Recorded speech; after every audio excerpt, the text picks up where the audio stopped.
I will only need this seat for 10 minutes. You will barely notice I am here. You're already talking. That's noticeable. It had started as a dare. Sera-Vel, junior attaché to the Lyrian trade delegation, had lost a bet to her colleague Maris at approximately 9:17 in the evening station time, and the terms of that bet required her to walk across the lounge of the Constellation Drift, the most prestigious interstellar liner currently crossing the outer corridor, sit down next to a random human, and hold a conversation for no less than 10 minutes. Maris had specified a human because Maris knew that Sera-Vel had spent the entirety of the 3-day voyage so far avoiding them. It was not that Sera disliked humans. It was that humans, in her experience, were alarmingly unpredictable. They laughed at things that weren't funny. They became serious about things that were. They asked personal questions with the casual confidence of people who had never once been told that was unusual. She found them exhausting in the specific way that only very interesting things are exhausting.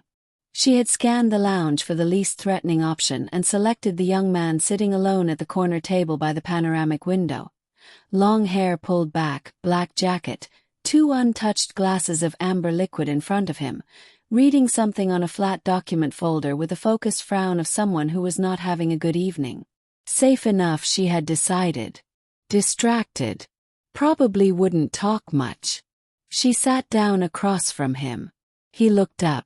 "That seat's taken," he said. "By whom?" Sera asked. He glanced around. The seat was demonstrably empty.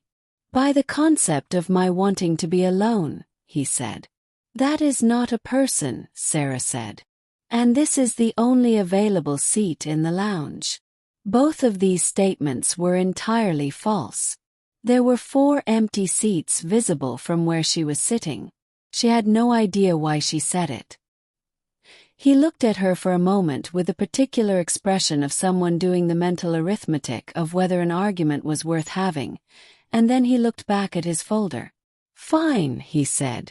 He sat. She folded her hands on the table. She looked at the glasses of amber liquid. "Are you going to drink both of those?" she asked. "I was thinking about it," he said without looking up. "That seems unwise. It's been an unwise kind of day."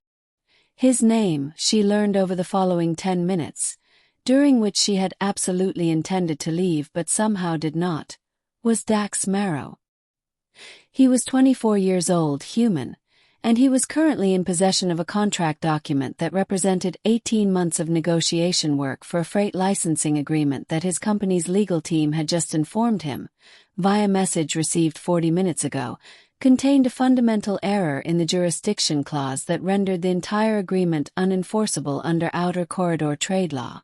"So the deal is void," Sera said. "The deal is void," Dax confirmed. "And the other party lands on Veth Station in approximately," he checked his device, 16 hours. At which point I have to explain to a karate shipping magnate why the contract he's been waiting a year and a half for is legally worthless.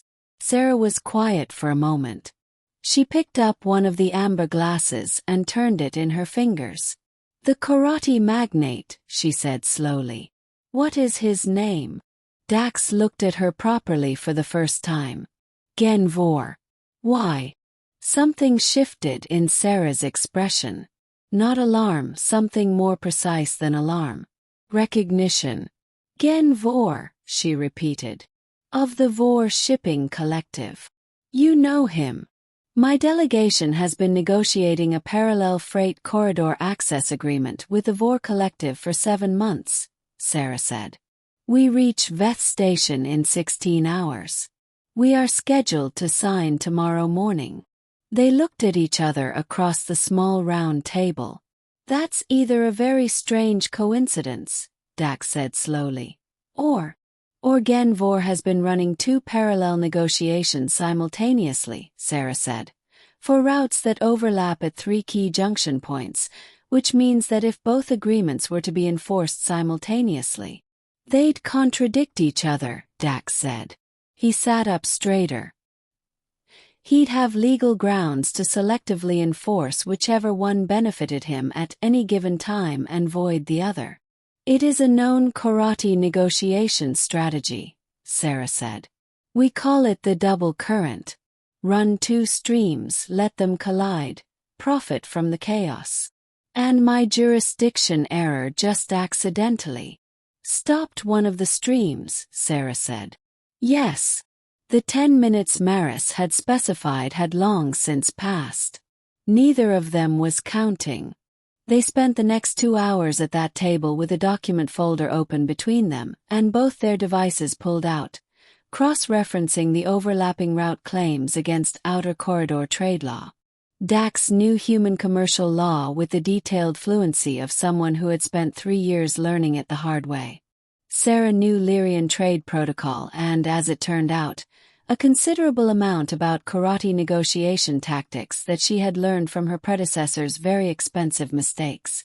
Together they were, surprisingly, quite good. By midnight, they had identified 7 points at which the two agreements contradicted each other.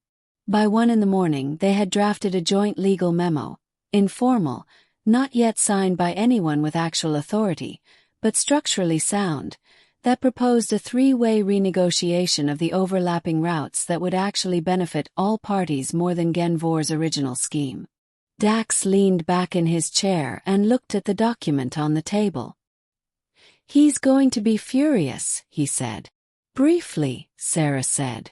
And then he will recognize that this arrangement is more profitable than the one he planned, and he will be pragmatic about it.